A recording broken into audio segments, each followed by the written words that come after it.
2026. The year everything we loved started dying and nobody's stopping it. Old legends gone. Gaming companies bleeding players dry. Influencers imploding on camera. And AI quietly stealing jobs, creativity, and your childhood memories. Welcome to FameFail, and this is the video you didn't want to be right about. Before we start, if you're new here, FameFail is where we document the moments the internet goes from "this is great" to "what went wrong." And right now, everything is going wrong at once. If you felt it, that slow, creeping feeling that things just aren't the same, you're not crazy. Stick around because we're breaking it all down today. Drop a comment below. What hit you the hardest this year? And while you're at it, smash that subscribe button. You're going to want to be here when the next chapter falls apart. Chapter 1. When Old Legends Die. Let's start with the one that nobody ever wants to talk about, because it hurts. We're losing the legends. Not metaphorically, literally. Chuck Norris, Walker, Texas Ranger, the roundhouse kick heard round the internet, the man who became a meme before memes existed. He defined a generation of action cinema, and for years, he was the internet's favorite joke, in the best way possible. But it's not just Chuck. It's the whole era those names represent. The A-Team, Knight Rider, MacGyver. These weren't just shows, they were the shows. They were appointment television before streaming existed. They were the DNA of pop culture for millions of people who are now grown adults, wondering where all of that magic went. And then there are the ones who are truly gone. Leonard Nimoy, Mr. Spock, passed in 2015, a man who gave us the most iconic science fiction character in history, a character so human in his refusal to be human that entire generations grew up trying to be more like Spock. Logical, measured, thoughtful. We could use more of that right now. Stephen Carl Stephenson, Robbie Rotten from Lazy Town. We are number one. A man who battled cancer while the internet rallied around him in one of the most genuinely heartwarming viral moments of the 2000s. Gone too soon? The meme outlived the man, and somehow that makes it sadder, not funnier. And if you looked up Catherine O'Hara recently, Kevin's mom from Home Alone, you may have seen the headlines. These people weren't just celebrities, they were anchors.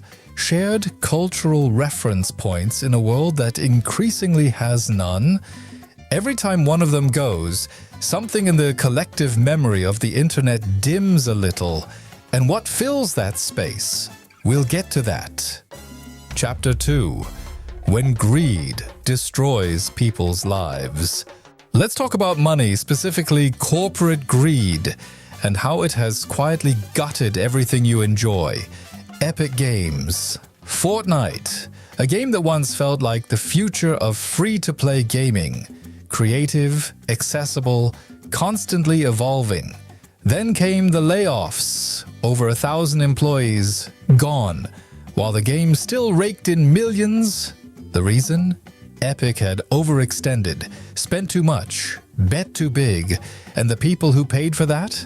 The developers, the artists, the coders, the humans behind the game, not the executives.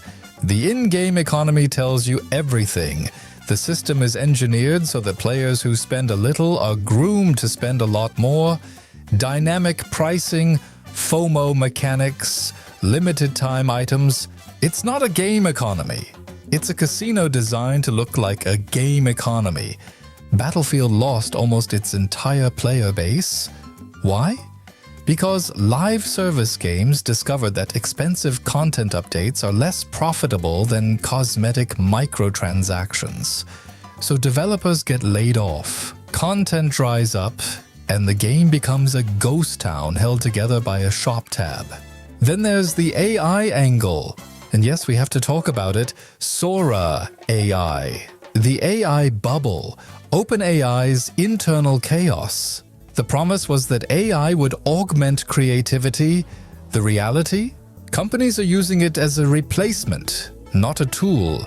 Netflix, when German voice actors refused to license their voices for AI training, simply bypassed them and dubbed entire series with synthetic voices.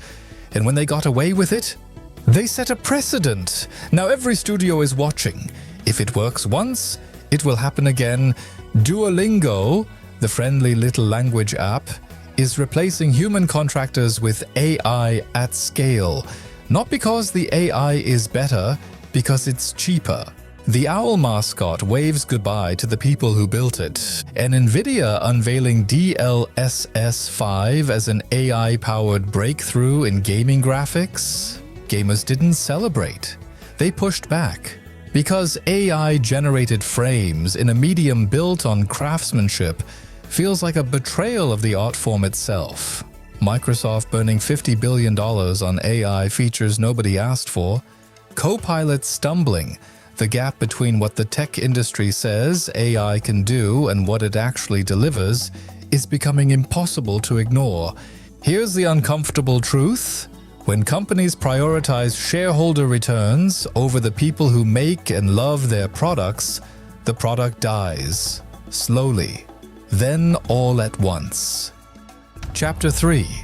Companies completely out of touch. Sometimes a company doesn't need greed to fail. Sometimes they just need to be completely, catastrophically disconnected from their own audience. FIFA's World Cup 2026 anthem, Lighter, dropped and the reaction was instant. People hated it, not mild disappointment, hatred.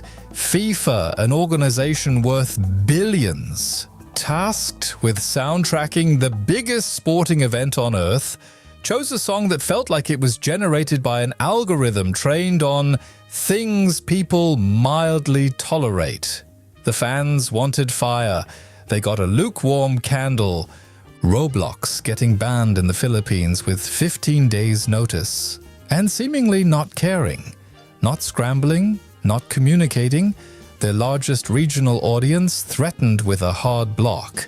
And the corporate response was silence. If you've watched the Roblox situation unfold at all, you know this is part of a pattern. A company that grew so fast it forgot it was built entirely by its community. And then there's Pikmin, a game studio that, after watching Nintendo sue Palworld for borrowing Pokemon-adjacent aesthetics, decided the correct move was to release a game that copies Pokemon designs more directly and then announce it for the Nintendo Switch. It's either the most brazen act of intellectual property provocation in gaming history or the world's most expensive troll. Either way, Nintendo's not amused. Hollywood is no better. Harry Potter is getting rebooted. Lord of the Rings is getting rebooted. The Michael Jackson biopic is drowning in lawsuits and reshoots before it even releases. The pattern is always the same. No original ideas, or too afraid of original ideas failing, so they go back to the IP well and hope nostalgia does the heavy lifting. It doesn't. Fans are smarter than that now. Chapter 4. Rapid Fire. And then, the human element, the part that genuinely makes you question the internet as a concept. Influencers and streamers getting exposed, not just for bad takes, but for actual predatory behavior. Dr. Disrespect faking a game collab to damage a studio's reputation. Tectone violating a protective order. Ms. Kiff's leaked messages. The Roblox predator arrests. The gaming and streaming world has a serious accountability problem, and platforms like YouTube and Twitch only move when the public outcry becomes so loud they have no choice. IRL streamers are getting progressively more reckless, treating real-world spaces like content stages, getting physically confrontational and facing zero consequences until something genuinely dangerous happens. Jack Doherty, Johnny Somali, Vitali, a pattern of escalation, exposure, brief outrage, then they come back because controversy drives clicks and the algorithm rewards attention regardless of how you got it. The AI slop pipeline on TikTok, Fruit Love Island, AI-generated reality shows about animated fruit falling in love, somehow has millions of views. It's not even good slop. It's comfort slop. And that tells you more about the state of content consumption than any media study could. Here's where we land. The internet isn't broken. It's being run by people who figured out how to profit from its breaking. Every drama video keeps YouTube alive. Every controversy is a content cycle. Every ban is a cliffhanger. And yet, underneath all of it, there are still creators, players, fans, and communities who genuinely care, who are angry because they care, who still remember what it felt like when this stuff was good. That anger, that's not pessimism. That's love with nowhere to go. That's the FameFail breakdown of 2026's slow collapse. Was I right? Did I miss something? Tell me in the comments. Seriously, your comments are what makes this channel worth running. If this video hit different, share it with someone who needs to hear it. And if you're not subscribed yet, what are you doing? This is exactly the channel you need bookmarked for when the next thing falls apart. And trust me, it will. This is FameFail. See you when it gets worse.